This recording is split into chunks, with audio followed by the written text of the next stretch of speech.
Second, दुआ के दौरान होने वाले 10 गलतियों से नजात। पहला क्या है? शिर्क फिर दुआ। दूसरा क्या है? अल बिदअत फिर दुआ, दुआ करते करते बिदअतें कर रहे। शिर्क और बिदअत में फर्क है। जब बंदा शिर्क कर लेता है तो उसके जिंदगी के सारे नेक अमल तबाह, जितने 40 साल से नमाजें पढ़ी सब तबाह।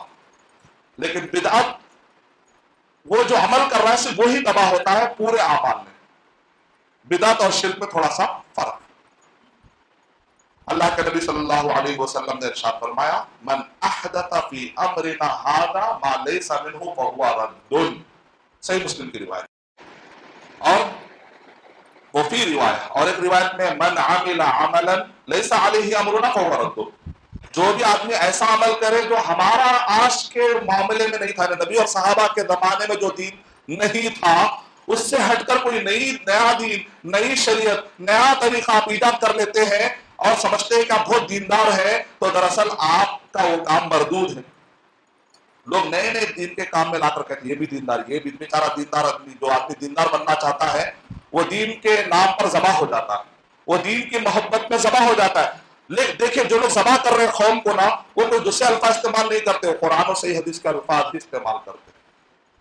जरा केयरफुल रहना, जरा केयरफुल रहना। जो भटकाने वाले होते हैं कभी भी क्या करते हैं, नए अल्फाज नहीं लाते, बड़े होशियार होते हैं, उनको मालूम है ये कौम ऐसे नहीं भटकती, तो कुरान में के अल्फाज लाते हैं और भटकाने की कोशिश करते हैं।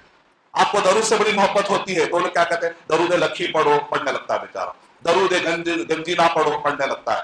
दरूद ताश पढ़ो, पढ़ने लगता है। अब आपको कुरान में मंजिल का वर्ड आता है, मंजिल से मोहब्बत होती है। वो कहते हैं मैंने तुम्हारे लिए 7 मंजिलें बनाई हैं, अब बेचारे पूरे पढ़ते। मैंने तुम्हारे लिए 7 हिफ्ज़ पढ़ा है, पढ़ने लगता है। अब इस्तिखारे के लफ्ज़ से बड़ी मोहब्बत होती है तो कहते हैं इस्तिखारा परेशानी से छुटकारा। एक नया एपिसोड बना देते, कोई बाबा आपकी बात सुनते हैं और पूरे लोग उनको फोन लगाते हैं और व्यूअरशिप बढ़ जाती है। सलाते हाजत, सलाते तौबा, सलाते इस्तिगासा, अच्छे अच्छे अल्फाज हैं, लेकिन शक्लें अपनी अपनी बनाते हैं। शबे बारात, पहले वो खुद एक बिदत, फिर उसके अंदर और एक बिदत, इसको कहते हैं करेला नीम चढ़ा।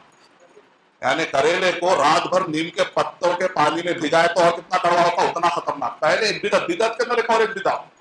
रात में सलातो तौबा पढ़ते लोग मिलकर, इतने मरतबा खुल के सूरे पढ़ो। अपनी तरफ से अदद मुकर्रर करना, अपनी तरफ से तादाद मुकर्रर करना, अपनी तरफ से टाइम मुकर्रर करना, अपनी तरफ से जगह मुकर्रर करना, अपने तरफ से नया तरीका बता देना, अपने तरफ से नई शक्ल बता देना। ये सब क्या है? बिदअत के तरीके। हमारे लिए तरीका क्या है? वो दीन जो नबी सल्लल्लाहु अलैहि वसल्लम और सहाबा के जमाने में था, बस वही। कोई भी आपको आकर कहे ये पढ़ लो, ऐसा हो जाता, इतने मरतबा पढ़ लो, ऐसा कर लो, इस तरीके से कर लो, आप कहिए 1 मिनट मैं करूंगा बाद में। क्या ये नबी सल्लल्लाहु अलैहि वसल्लम के और सहाबा के जमाने में था क्या? नहीं था। नहीं, इसके फायदे था या नहीं था? अल्लाह के नबी सल्लल्लाहु अलैहि वसल्लम सहाबा के जमाने में था? नहीं भाई, इसके बहुत फायदे, बड़े आलिम है, मुजर्रब आलिम है, फला से फारिग है, आपको नहीं मालूम, वो बहुत वो सब नहीं भाई।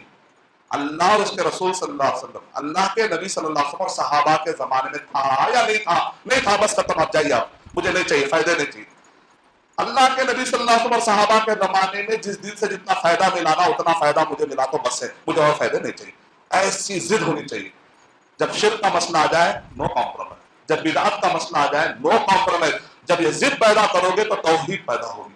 जब ये जिद पैदा करोगे तो मोहब्बत सुन्नत और इत्तिबा सुन्नत का जज्बा पैदा होगा इंशाअल्लाह।